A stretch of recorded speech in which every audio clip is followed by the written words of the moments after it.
How to recover deleted messages on Gmail.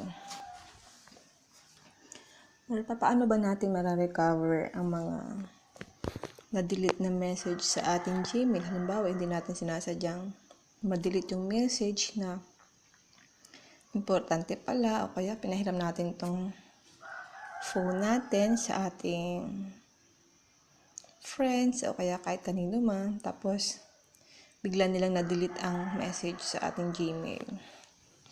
So, ang gagawin nyo lang guys is ganito. Punta lang po kayo sa inyong Gmail account.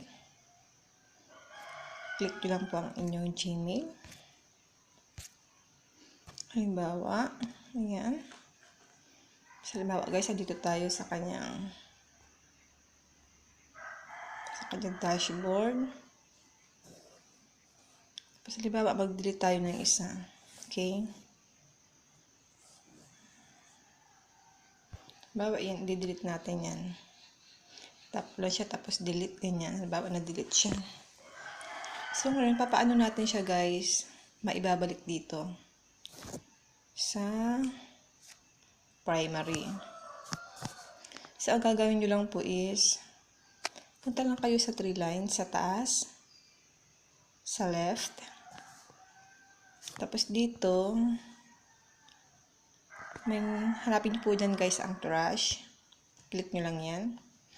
Tapos, ito na siya, guys, yung dinilit natin. I-click mo lang siya, guys. Tapos, may makikita kayong 3 dots sa taas. Click mo lang yan. Ngayon, i-click nyo po ang move to. Then, ilalagay natin siya kung saan natin siya nakita kanina o kaya kung saan siya nakalagay. Pwede nyo siyang ilagay sa primary, promotions, o kaya social. Ngayon, nasa primary siya, di ba guys? Kanina, click mo lang siya. Tapos, wala na siya dito guys. Wala na siya dito sa trash. Titingnan natin guys sa primary kung ando na siya. Click mo lang po ulit yung 3 lines sa taas. Then, i-scroll nyo lang po pababa. Click mo po yung primary. So, eto na siya guys, yung dinilit natin kanina. Yan guys, di ba? Ganun lang guys, kadali kung gusto nyo pong maibalik yung na-delete na message.